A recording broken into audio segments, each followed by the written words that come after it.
We were going to continue our videos from last week, but unfortunately we've become aware of some technological problems, so we've had to rearrange the program slightly, significantly depending on your point of view.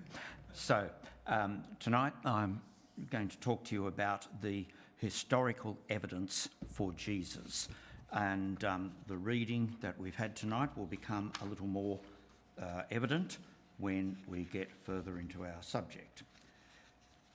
Okay, so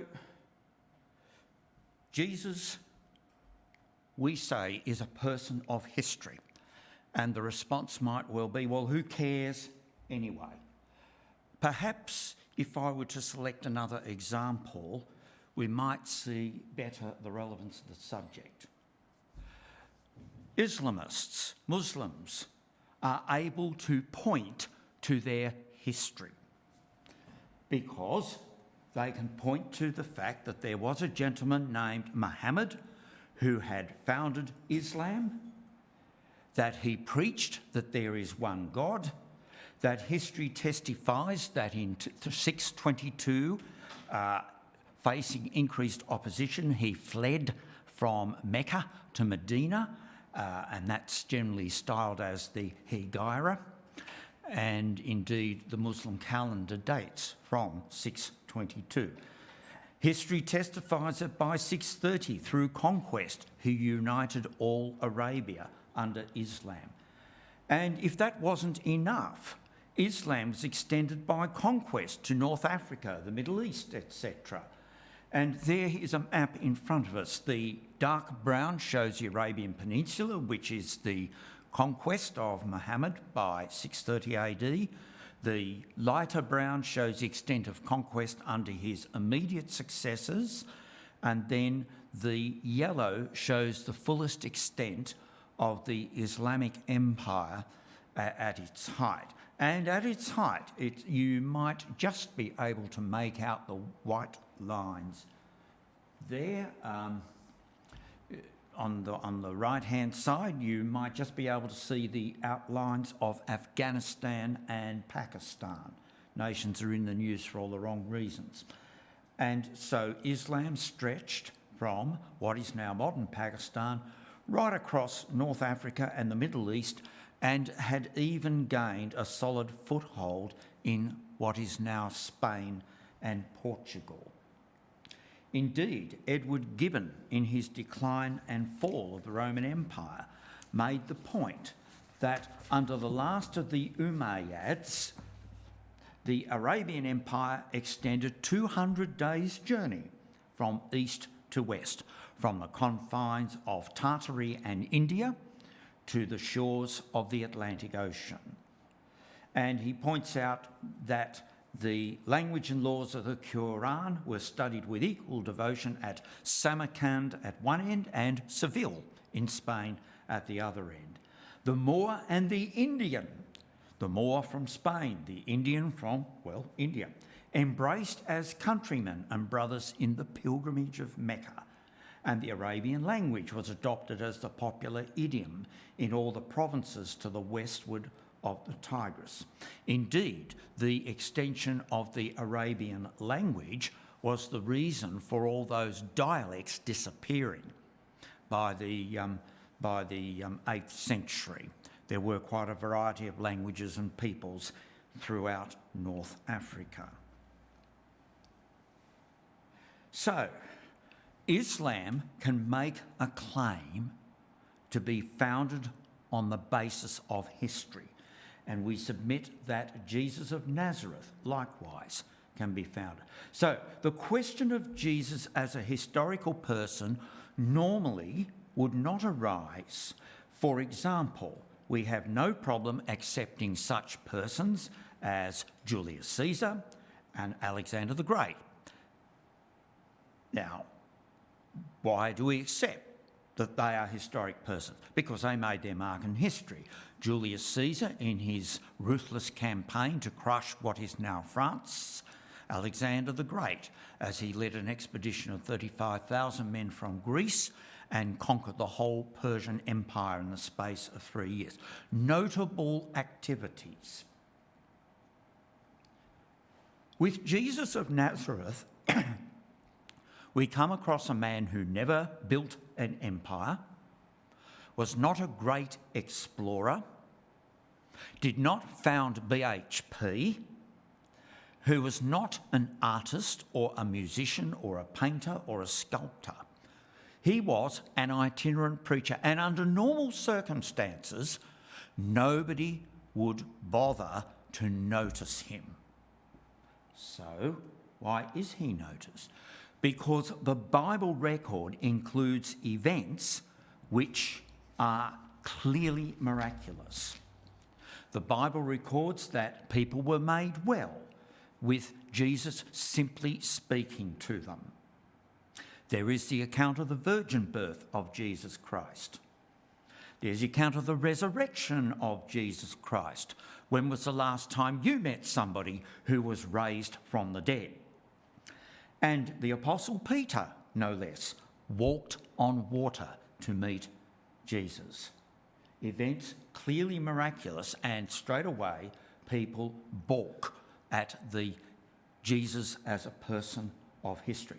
Now, I have a book at home, Born of a Woman, authored by John Shelby Spong, who was the Episcopalian, that's the United States version of the Church of England. He was the Bishop of Newark, New Jersey, and he had a number of caustic things to say. On page 3 of his book, he rejected the idea that the dictated word of God was inerrant. Jonah, he maintained, could not live in a whale for 3 days. I think actually there's some evidence to contradict that. He says the Bible's full of contradictions. It's not possible for Joshua to request the sun to stand still. He rejects Matthew's account of many people raised at the time of Jesus, crucifixion. He dismisses the account in Exodus by saying, did manna really rain down from heaven? And he dismisses the account of Noah and even says that Noah could not possibly fit all those animals in that tiny boat. That's a problem, because if in fact he'd extrapolated the measurements, he would have discovered that Noah's tiny boat registered 20,000 gross tonnes. Ships of that size did not appear until after World War II. And he also claims that most academics no longer believe in the historic accuracy of the biblical texts. Well, that's interesting, because we have some quotes from academics a little later on. Now, John Shelby Strong maintains ferociously that he is a committed Christian. Problem is, his logic breaks down somewhere. The arguments proposed by Spong and others like him, who still claim to be committed Christians, ignore a harsh reality. If the principal exponent of Christianity, Jesus Christ, cannot be accepted, much less proven, as a historical figure, then there is utterly no point to Christianity. So, there's no halfway house. If we do not accept that Jesus is a person of history, then there's no basis for Christianity, whatever, any form of Christianity, whatever. We're wasting our time. But if Jesus is a person of history, then it also stands to reason that Jesus did do the miracles he said he did, and he did rise from the dead. So now we want to produce the evidence. How do we establish anyway that Jesus is a figure of history? With any historic figure, there is one constant. There were eyewitnesses to their activities, and those eyewitnesses passed on their testimony to others. And close to that time, the eyewitness reports would be accepted as truthful if indeed they conformed with the known events of the time. But as time progresses, it becomes more and more feasible to cast doubt on them. Now, I have an example that I want to quote. When Allied and Red Army troops closed in on Germany and came across places like Auschwitz and Bergen-Belsen and Treblinka and such other horrid places, they were appalled at what they found, what they saw. They saw clear evidence of the gas chambers designed to liquidate, as they did, over 6 million Jews. Mind you, a lot of others liquidated too, but 6 million Jews liquidated. Those who, incredibly, there were people who survived those camps and who were able to tell their stories. And from 1945 to 1955, nobody questioned that the Holocaust actually happened. But now time rolls on, one by one. The troops who were there have died, or their memories faded. The people who survived there have passed off the scene, or maybe their memories faded as well. And so it becomes more and more credible, as some have done, to deny the existence of the Holocaust. Now, we are 2,000 years on from the events of Jesus. So anybody can stand up and absolutely deny that Jesus is a figure of history. That's easy. You're 2,000 years on. Coupled with that, the claims of his extraordinary activities lead to deep scepticism. So, what is our evidence that Jesus is a figure of history? Well, we're going to start with this gentleman, Pontius Pilate. Pontius Pilate was notorious as the prefect, later on the procurator, who ordered Jesus of Nazareth to be crucified. He's styled in generally the English translations of the Bible as the governor, and the term in Latin is prefect, but later the role of prefect was updated to be procurator. And indeed, some of the historians later on actually forgot that. Now, this was a quote that I extracted from Wikipedia. It's significant. Sources on Pontius Pilate are limited, although modern scholars know more about him than about other Roman governors of Judea. Now, isn't that remarkable? No? They had a succession of Roman governors in Judea. The one best known is Pontius Pilate. How come? Indeed. Now, Ignatius of Antioch mentions Pontius Pilate in his epistle to these people, and his epistle was composed about 105, 110, within the lifespan, and so capable of being checked for accuracy. Pontius Pilate is briefly mentioned in the annals of the Roman historian Tacitus, who wrote in the early 2nd century.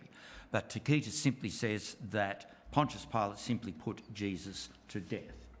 So all that information we extracted from Wikipedia, the article on Pontius Pilate. At Caesarea, there was unearthed a stone which bore the name Pontius Pilate, and that's on display somewhere near Capernaum. Now then, moving to Jesus of Nazareth himself. Here are a list of the historians and writers who assert that Jesus is a fact of history. We have F. Bruce, who was the Ryland Professor of Biblical Criticism at the University of Manchester.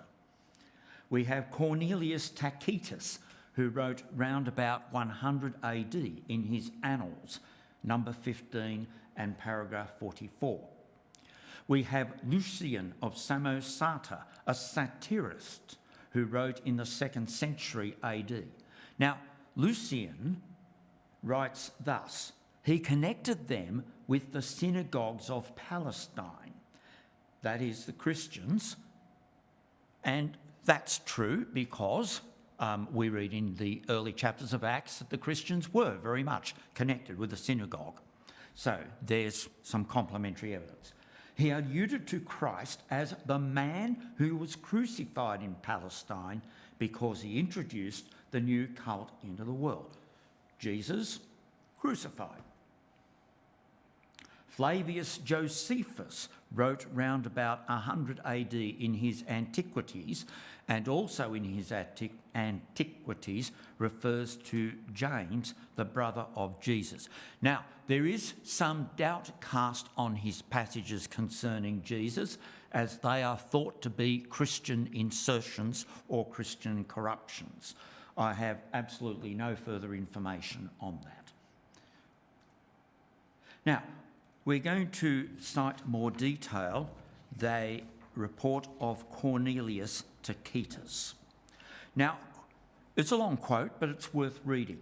Tacitus wrote thus: Nero fastened the guilt and inflicted the most exquisite tortures on a class hated for their abominations, called Christians by the populace.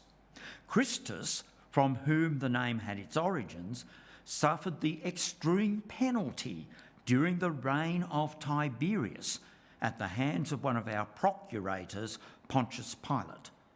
And a most mischievous superstition, thus checked for the moment, again broke out, not only in Judea, the first source of the evil, but even in Rome. And of course, Tacitus has some very uncomplimentary things to say about Rome. Well, he probably wasn't living there anyway, so he could get away with it. But I want us to note this point. Tacitus is hostile to Christianity. He's not a friend of Christianity. Yet, he says that, first of all, Christus suffered the extreme penalty, and crucifixion was an extreme penalty, make no mistake about that.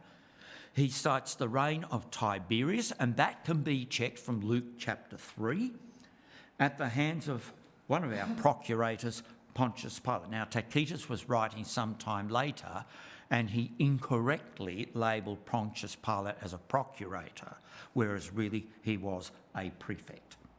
So, Tacitus cites the evidence of Jesus and Pontius Pilate, in no way saying that that was imaginary.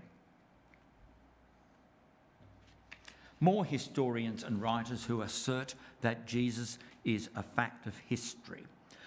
Another Latin writer, Suetonius, writing 120 AD.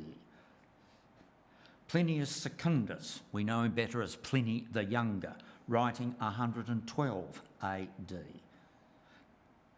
Thallus, a Samaritan-born historian of 52 AD, who is cited by another reference by a person called Julius Africanus, round about 221 AD.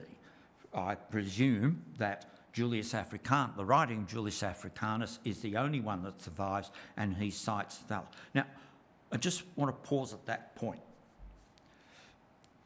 Suetonius at 120 AD is 90 years after the events related in the Gospel records. Plinius is about 8 years earlier than that. But Thallus writes barely 22 years after. These are people who are either eyewitnesses, who either talk to eyewitnesses, or who took the accounts of deceased eyewitnesses as being factual. Now, I want to put that in a bit of perspective. We know all about Julius Caesar. How many works cite Julius Caesar? Answer, just 5. Just 5. The oldest work extant talking about Julius Caesar is round about 950 AD, some 1,000 years after Julius Caesar's conquest of Gaul. These writers write very quickly after the event. Another chappie, Mara Bar Serapion, he wrote a private letter round about 73 AD, 40 years after the ascension of Jesus. And that letter is quoted by F. Bruce, who we mentioned earlier. There was one Justin Martyr. Now, I'll have a bit more to say about him. Justin Martyr was put on trial round about 150 AD. And in his defence before the Emperor Antoninus Pius, he referenced reports written by Pontius Pilate. And our next quote goes into some detail about that. Apology doesn't mean I'm sorry, it means a defence. In his defence, Justin Martyr wrote, "They pierced my hands and my feet." That's a description of the nails that were fixed in his hands and his feet on the cross. And after he was crucified, those who crucified him cast lots for his garments and divided them among themselves. Now, here's the killer. "And that these things were so, you may learn from the acts which were recorded under Pontius Pilate." Now, most civilised nations keep diplomatic records, which go into the diplomatic archives. You know, after 30 years, cabinet documents get released. We're quite fastidious about. Well, make no mistake, the Romans were fastidious about keeping historical records. And what Justin Martyr is saying is, even though Pontius Pilate might have been long off the scene, he said, you can go, you can consult the annals of Pontius Pilate, and you can establish that he wrote that that's what happened. That he performed now here's another killer, that he performed these miracles. Now, Pontius Pilate, as the prefect of Judea, would need to be well informed about seditious people. They're always a problem. He'd need to be well informed. He needed to be well informed about people who stirred up the crowds. Be assured that he knew all about Jesus of Nazareth. And he wrote in his annals the fact that Jesus was reported as performing miracles. That he performed these miracles, you may easily be satisfied from the Acts of Pontius Pilate.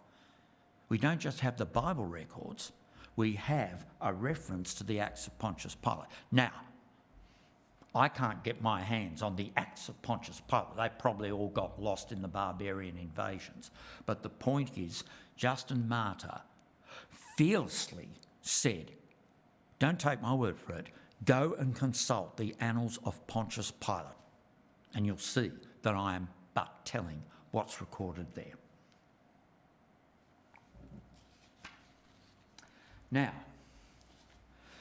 a gentleman by the name of Eric Myers, who's the Emeritus Professor of Judaic Studies at Duke University, writes, I don't know any mainstream scholar, now this is careful, not talking about the lunatic fringe, I don't know any mainstream scholar who doubts the historicity of Jesus.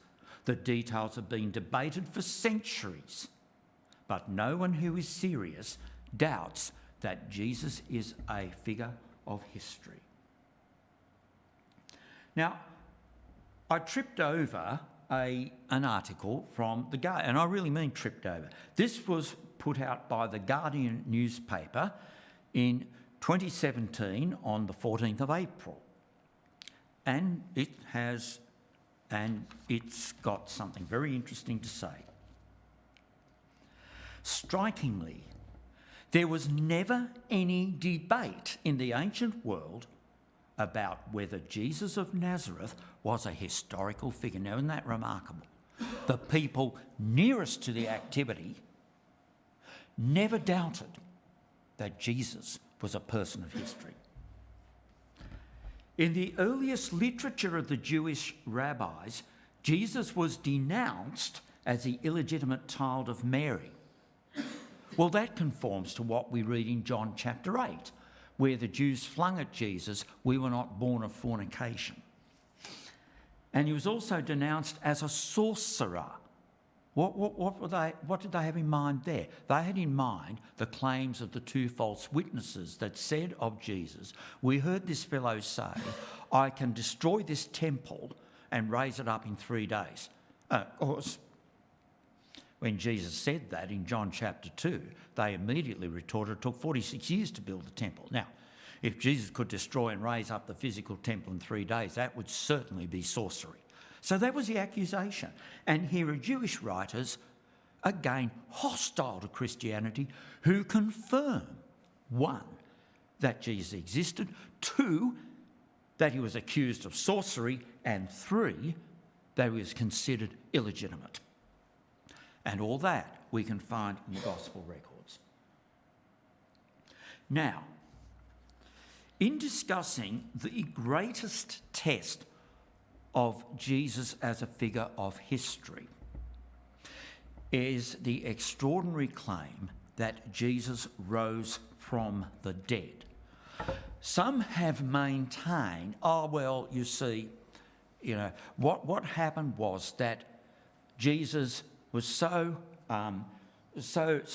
wounded and bruised from his treatment at the hands of the Romans, he swooned.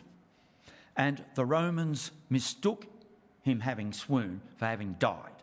So they put him in a cave and, they thought he was dead. He really wasn't dead. And 3 days later, he came out of his swoon and off he went, and everything was all very lovely.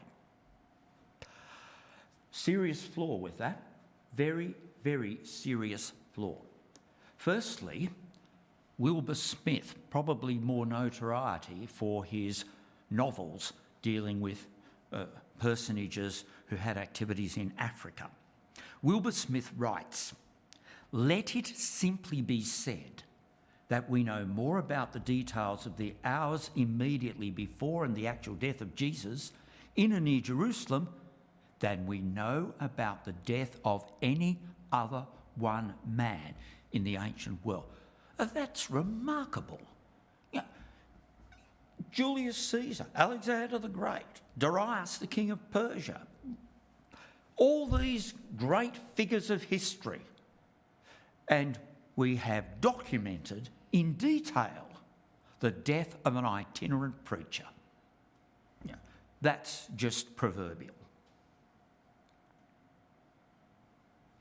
Now, as to the claim that Jesus swooned and he didn't die, shows an appalling lack of understanding. Romans knew how to inflict suffering and death. They knew whether people had died. The Romans knew quite a lot about that. And crucifixion was particularly intended to provide a death that was particularly slow, particularly painful, hence the term excruciating, literally, out of crucifying. Going to have a look at Mark 15 now. Mark 15. Now, Mark 15, and we'll pick up the reading at verse 42. I said 43, but we're going to pick up the reading at Mark 15, 42. Now, when evening had come, because it was the preparation day, that is, the day before the Sabbath, Joseph of Arimathea, a prominent council member who was himself waiting for the kingdom of God, coming and taking courage, went in to Pilate and asked for the body of Jesus. All right. Background. Jesus was crucified maybe the 3rd or the 4th hour of the day. We know he was crucified before the 6th hour of the day, because from the 6th to the 9th there was darkness over the land. We're told that. Then sometime after the 9th hour, Jesus died. Okay? Crucified, let's be really generous here. Crucified the 3rd hour, died at the 9th hour. Okay, keep that in mind. Verse 44. Pilate marvelled that he was already dead, as well he might. People who were crucified languished for 3 to 4 days. So it's no wonder that Pilate marvelled. So what did he do? He summoned the centurion. He asked him if he'd have been dead for some time. Now, the centurion wasn't going to get his facts wrong. Let's be assured of that. Verse 45. When he found out from the centurion, he granted the body to Joseph. That's it. The Romans knew all about inflicting death and suffering. Now, we've got some other information in John 19, verses 32 to 34. John 19, please. John 19, 32 to 34. Now, context was that on the day that Jesus was crucified, the next day was a Sabbath day, and so the Jews told Pilate, well, we don't want the bodies remaining on the Sabbath day. How can we speed up death? Well, the way you sped up death with crucifixion was to break the legs of the crucified people. So, verse 32, the soldiers came and broke the legs of the first and of the other who was crucified with him. That would speed on asphyxiation. Verse 33, but when they came to Jesus and saw that he was already dead, they did not break his legs. Now, why didn't the soldier say, well, he's dead, but we better make sure and just break his legs? No, they said there's no point. The man's dead. They knew he was dead. So they didn't break his legs, but for good measure, one of the soldiers pierced his side with a spear, and immediately there came out blood and water. So, if Jesus wasn't already dead, and of course he was, but if he wasn't already dead, the spear through the side, puncturing no doubt the lungs, would have finished him off well and truly. There is no doubt about it. Jesus actually died. So then, the resurrection of Jesus. Now, let us restate the points. Jesus of Nazareth, the non-empire builder, the non-BHP founder, the non-artist, the non-sculptor, etc., would not even be noticed by history were it not for the record of his miraculous works, including the resurrection of two other men, and most notably of Jesus himself. It is those events, those miraculous events, that force our attention upon Jesus of Nazareth, and therefore force us to ask the question, is Jesus a person of history? Now, I've asked Peter to read Mark chapter 16 as being quite relevant to our topic tonight, and we're going to just pick up some various bits and pieces from Mark 16. Mark 16. Now, first of all, we want to note this.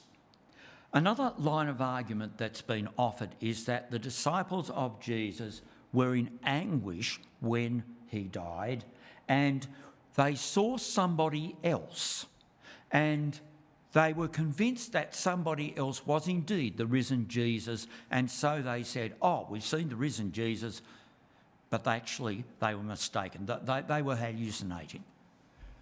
The thing that is so remarkable about the record of Mark 16 is that the resurrection of Jesus Christ was witnessed by the unwilling. How about that? Firstly, the women who visited the tomb of Jesus were terrified at the news of his rising and fled. Now, coming back to the early part of Mark 16, the women had prepared spices. What for? That they might come and anoint him. Well, why did they want to do that? Because he's dead. They didn't expect him to be risen. And as they're going along, they've got their spices, it dawns on them, well, hang on a moment, we've got a problem. Who's going to move the stone? They said, verse 3, who will roll away the stone from the door of the tomb for us? And they noted that the stone was very large. I've seen some writing that said that once a stone, I think it weighed 1.5 tonne, was moved over the covering of the entry to the tomb, it would take 20 men to push it out of its groove and up the slope and back where it was. 20 men. And it looked like the women weren't able to think ahead and say, we've got a problem here. This is not the account of women who expected a risen Jesus. This is an account of women who were convinced that Jesus was still dead. So, when they got there, the first shock was that the stone was back where it had before it was moved to cover the tomb. And entering the tomb, verse 5, they saw a young man clothed in a long white robe sitting on the right side. They didn't say, "Oh, joy, oh, wonderful to see you." They were alarmed. The text particularly says that. The young man says, "Don't be alarmed.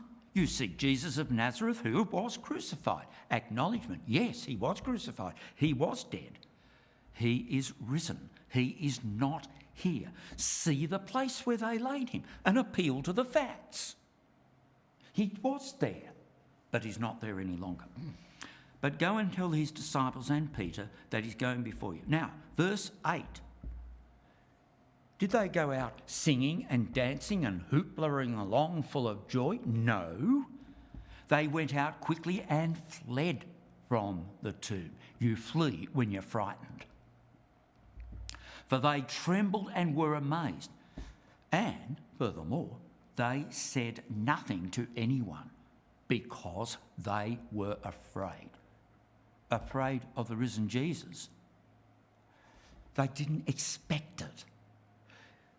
Despite the fact that Jesus had repeatedly told the 12 that he would be crucified, he would be rejected, but he would rise the third day. Didn't register, just didn't register.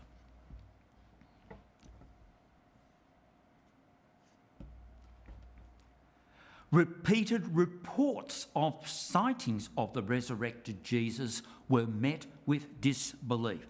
Back to Mark 16, verse 9. When he rose early on the first day of the week, he appeared first to Mary Magdalene, out of whom he had cast 7 devils. Now, John 20 has the account of Jesus speaking to Mary Magdalene. And it's very clear that Mary never expected Jesus to rise from the dead, and he took a spoken word for the penny to drop, so to speak. Now, Mary Magdalene went and told the disciples as they mourned and wept. Why were they mourning and weeping? Because they never expected Jesus to rise from the dead, despite the fact he told them. And they, when they heard, they didn't go into hooplers of joy either. They did not believe. Okay. Verse 12. After that, he appeared in another form to 2 of them as they walked and went into the country. Well, we have the account of that in Luke 24. They went and told it to the rest, but they did not believe them either. Repeatedly, the resurrection of Jesus was witnessed by the unwilling, the unknowing. It was completely unexpected. And then verse 14, Jesus appeared to the 11 as they sat at the table, reclined at table. He rebuked their unbelief and hardness of heart because they did not believe those who had seen him after he had risen. Luke 24, verses 10 and 11, which I'll look up quickly. Luke 24. Now, Luke 24, verse 10 is a little more insulting. It was Mary Magdalene, Joanna, Mary the mother of James, and the other women with them who told these things to the apostles, and their words seemed to them like idle tales, and they did not believe them. So, they didn't even give them the decency of saying, well, we kind of think you're talking sense. They dismissed the report of the women as idle tales. The resurrection of the Jesus witnessed by the unwilling. The accounts in Mark 16 and Luke 24 emphasise that to the followers of Jesus, everything was lost. No hope, all their hope gone. We trusted he would have been he who have redeemed Israel, they said.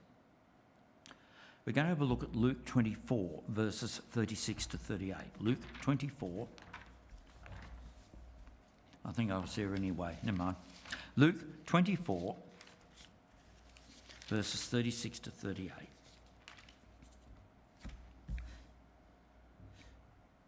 Now, the record is here where the two on the road to Emmaus had come back to the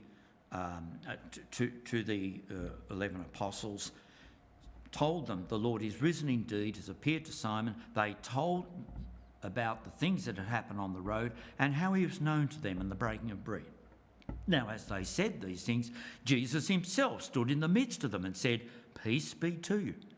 Well, what was their reaction? They were terrified and frightened and supposed that they had seen a spirit, a phantom. And Jesus said to them, "Why are you troubled? Why do doubts arise in your hearts? Here are my hands, here are my feet. It's myself." Now, if, as claimed, the disciples were hallucinating, any hallucination they were experiencing would have been dispelled by touching and handling Jesus. And they did. They did. Because in 1st of John, John says, that we have seen, that which we have witnessed, and our hands have handled of the word of life. They actually touched it. We have the story in John 20 of Thomas. "Unless I put my finger into the holes in his hands and thrust my hand into the wound in his side, I will not believe," said Thomas. And what did Jesus do? He invited Thomas to do that. Thomas actually touched, handled, more than touch, he handled the risen Jesus. And we've mentioned that any hallucination would be dispensed by inspection of Jesus in the manner that he invited them to do. Now, I want, as part of this, to turn to some legal testimony. Remember, we are talking about 2,000 years after the event. The Bible can't be relied on. It's just a collection of stories. And, we might claim that Jesus is, maybe there was a person called Jesus, but we don't think he's a figure of history. And we certainly don't accept as factual history the marvellous works he did and the fact that he rose from the dead. Now, I have some testimonies here. We've only got some abbreviated ones up on the screen there, but it's worthwhile reading those. And so I just ask you to bear with me a bit.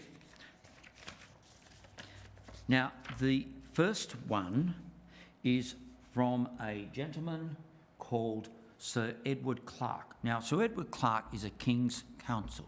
You don't get to be a King's Counsel unless you really know your law and you're a top practitioner of your art.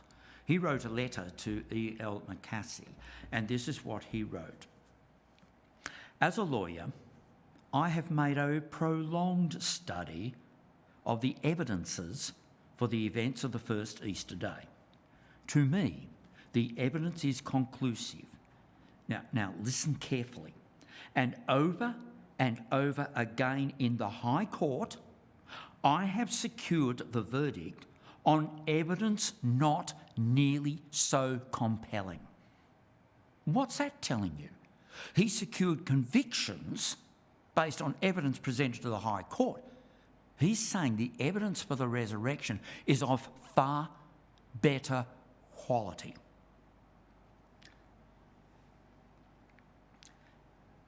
Inference follows on evidence, and a truthful witness is always artless and disdains effect. The gospel evidence for the resurrection is of this class, and as a lawyer, I accept it unreservedly as the testimony of truthful men to facts they were able to substantiate. Okay. John Singleton Copley, otherwise known as Lord Lyndhurst, was considered one of the greatest legal minds in British history.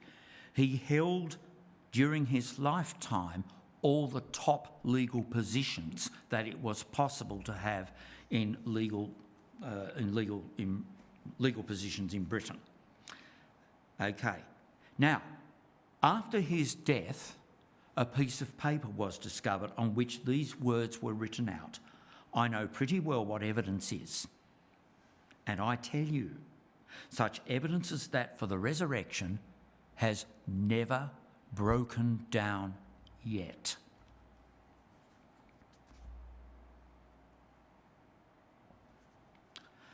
Simon Greenleaf. Now, Simon Greenleaf, I admit, is not a kitchen table name. He nevertheless was one of two men who raised the Harvard Law School to the position of preeminence it still enjoys in the United States. His predecessor was one by the name of Story. Story and Greenleaf, says a reference, is to be ascribed the rise of the Harvard Law School to its eminent position. Now, this is a lengthy quote, of which key points are on the screen available. It is a lengthy quote, but it's worth reading because it shows that Simon Greenleaf had given the most careful consideration. Okay, Greenleaf. The great truths which the apostles declared were that Christ had risen from the dead, and that only through repentance from sin and faith in him could men hope for salvation. This doctrine they asserted with one voice everywhere, not only under the greatest discouragements, but in the face of the most appalling errors that can be presented to the mind of man. Their master had recently perished as a malefactor by the sentence of a public tribunal. His religion sought to overthrow the religions of the whole world. The laws of every country were against the teachings of his disciples. The interests and passions of all the rulers and great men in the world were against them. The fashion of the world was against them.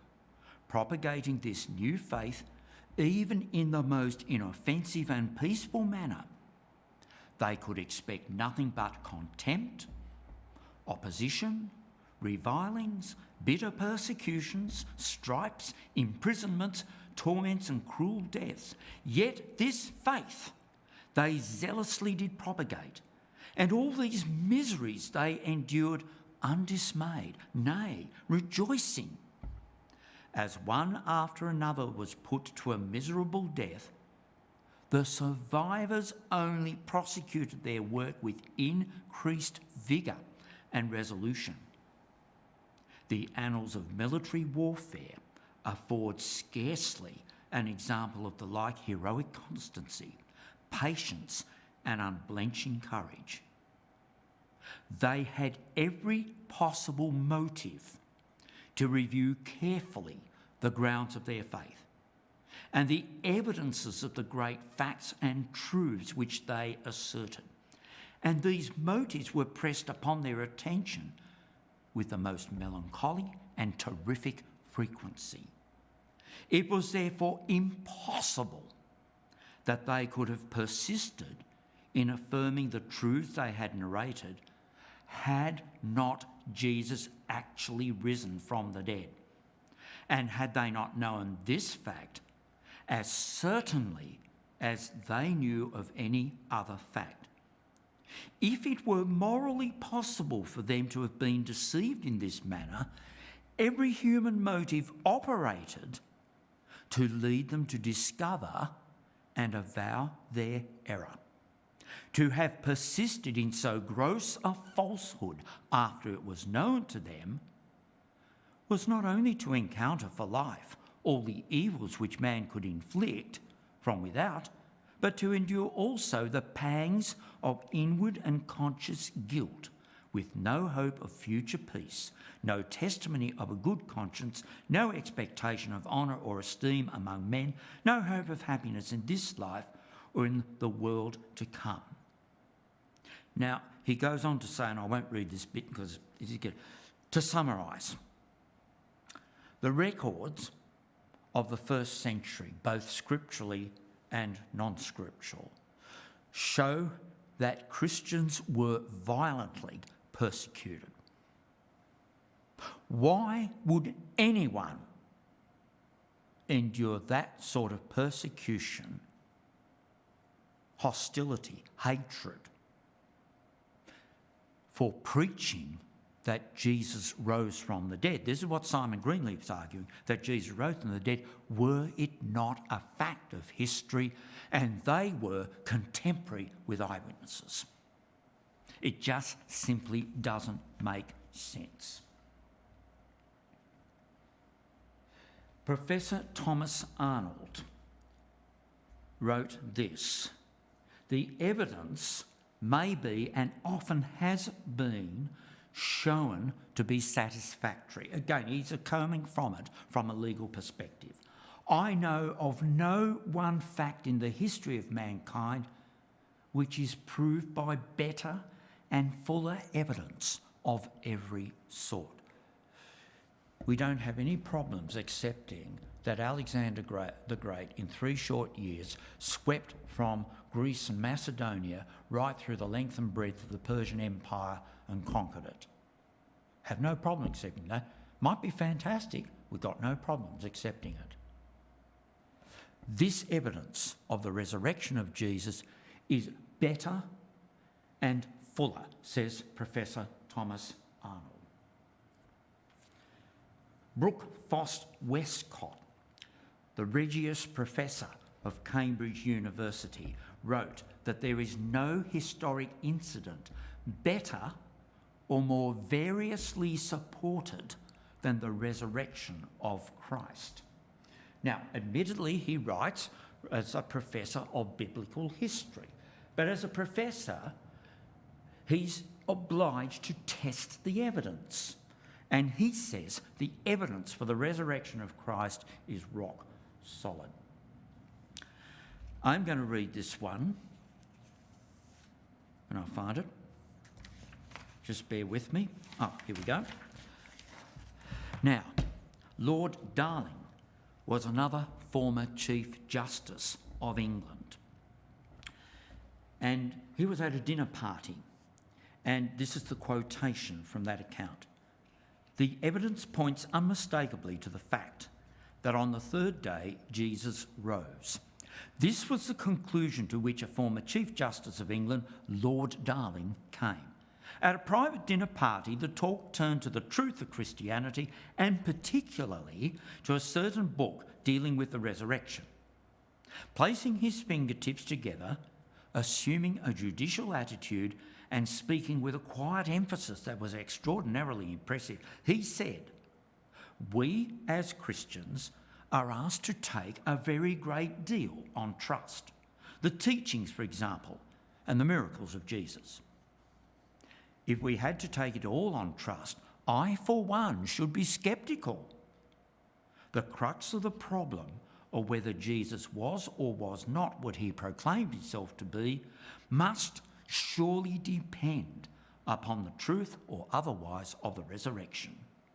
On that greatest point, we are not merely asked to have faith. In its favour as a living truth, there exists," now listen, "there exists such overwhelming evidence, positive and negative, factual and circumstantial, that no intelligent jury in the world could fail to bring in a verdict that the resurrection story is true." Right. Now we're not talking about people who are Christadelphians or people favourable to our cause. We're talking about the greatest legal minds, the greatest professorial minds that the world has been blessed to see. And based on the evidence and the rules of evidence and the laws of evidence, they have concluded that the resurrection is a fact of history and that the testimony for the resurrection would stand up under the most ferocious cross-examination. All right, that was a lengthy diatribe. What's the take-home message out of all this? The take-home message is that the Bible extensively and repeatedly claims divine authorship for its entire message, even though humans wrote what God dictated. The Bible tells in extensive detail the life, the death and the resurrection of an itinerant preacher, Jesus of Nazareth.